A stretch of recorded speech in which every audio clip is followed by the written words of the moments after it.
हाय दोस्तों, मैं Parveen Bharti. Welcome to my channel. हम लोग पढ़ रहे थे इतिहास। आज पढ़ेंगे पार्ट 2, सल्तनत काल की शुरुआत। तराइन के द्वितीय युद्ध में पृथ्वीराज चौहान की पराजय के पश्चात दिल्ली में तुर्क शासकों का राज्य स्थापित हो गया। इन तुर्क शासकों का रहन सहन, भाषा, धर्म तथा शासन करने का तरीका भारतीय शासकों से अलग था। तुर्क शासक सुल्तान की उपाधि धारण करते थे। इन्होंने दिल्ली को शासन का केंद्र बनाया और लगभग 320 साल तक शासन किया। मोहम्मद गौरी की मृत्यु 1206 ईस्वी में हो गई। उसके मृत्यु के समय तक लगभग पूरा उत्तर भारत उसके अधीन हो चुका था।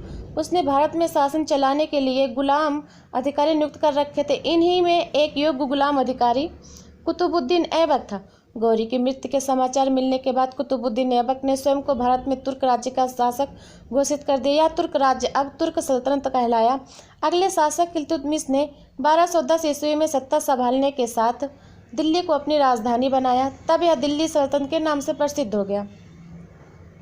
आपको इस बात से हैरानी हो सकती है, पर उन दिनों गुलाम रखने की प्रथा थी। तुर्किस्तान के युवकों को खरीदकर उन्हें युद्ध और प्रशासन के काम में प्रशिक्षण देकर सुल्तानों को बेचा जाता था, इसलिए वे गुलाम कहलाते थे। सुल्तान की सेवा में आने पर योग्य और होनहार गुलामों को ऊंचे और जिम्मेदारी के पद भी सौंपे जाते थे। सुल्तान मोहम्मद गौरी की सेवा में भी ऐसे कई गुलाम थे और भारत में उसके राज्य का शासन चलाते थे।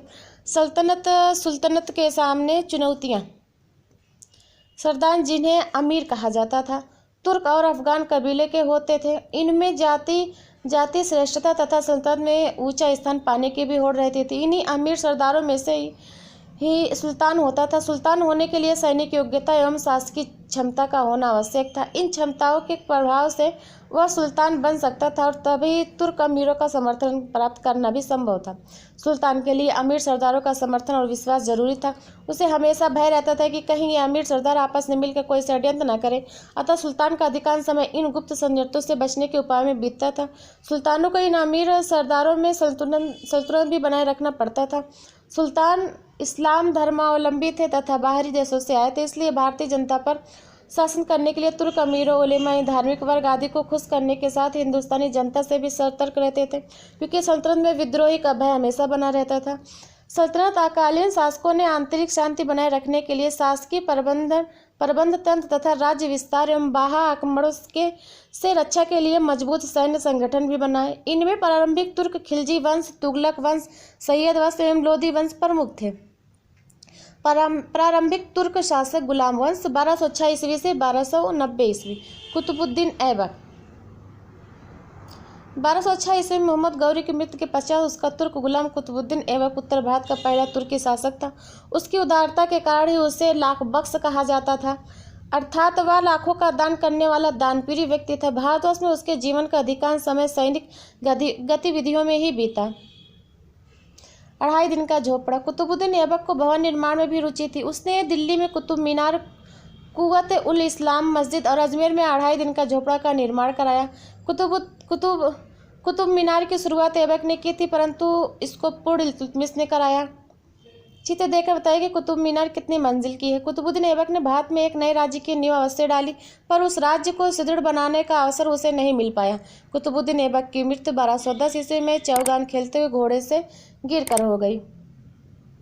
हाय दोस्तों, मैं Parveen Bharti. Welcome to my channel.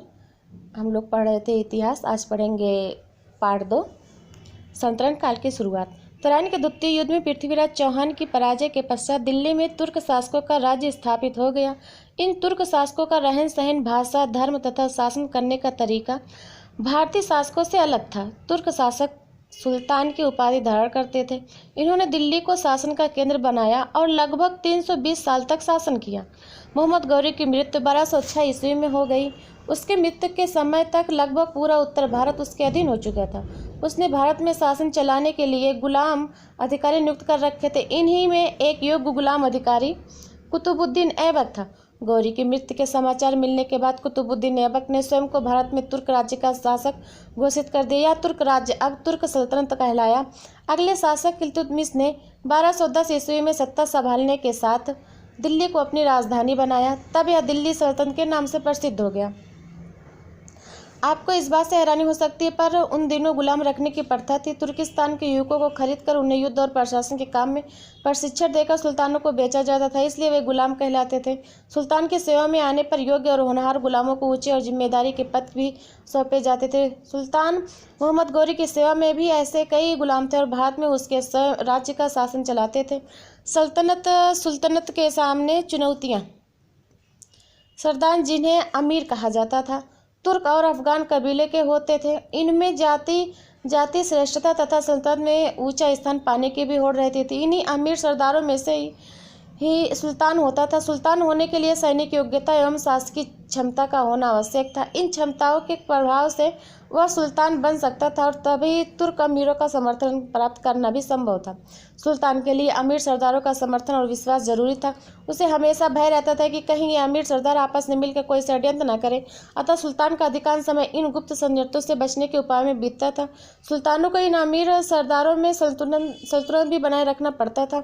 सुल्तान इस्लाम धर्मावलंबी थे तथा बाहरी देशों से आए थे, इसलिए भारतीय जनता पर शासन करने के लिए तुर्क अमीरों, उलेमा, धार्मिक वर्ग आदि को खुश करने के साथ हिंदुस्तानी जनता से भी सतर्क रहते थे, क्योंकि सल्तनत में विद्रोही का भय हमेशा बना रहता था। सल्तनत कालीन शासकों ने आंतरिक शांति बनाए रखने के लिए शासकीय प्रबंध तंत्र तथा राज्य विस्तार एवं बाह्य आक्रमणों से रक्षा के लिए मजबूत सैन्य संगठन भी बनाए। इनमें प्रारंभिक तुर्क खिलजी वंश, तुगलक वंश, सैयद वंश एवं लोदी वंश प्रमुख थे।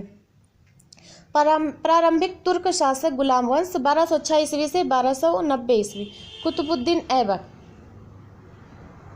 1206 ईस्वी में मोहम्मद गौरी की मृत्यु के पश्चात उसका तुर्क गुलाम कुतुबुद्दीन ऐबक उत्तर भारत का पहला तुर्की शासक था। उसकी उदारता के कारण ही उसे लाख बख्श कहा जाता था, अर्थात वह लाखों का दान करने वाला दानप्रिय व्यक्ति था। भारतवर्ष में उसके जीवन का अधिकांश समय सैनिक गतिविधियों में ही बीता। 2.5 दिन का झोपड़ा। कुतुबुद्दीन ऐबक को भवन निर्माण में भी रुचि थी। उसने दिल्ली में कुतुब मीनार, कुव्वत उल इस्लाम मस्जिद और अजमेर में 2.5 दिन का झोपड़ा का निर्माण कराया।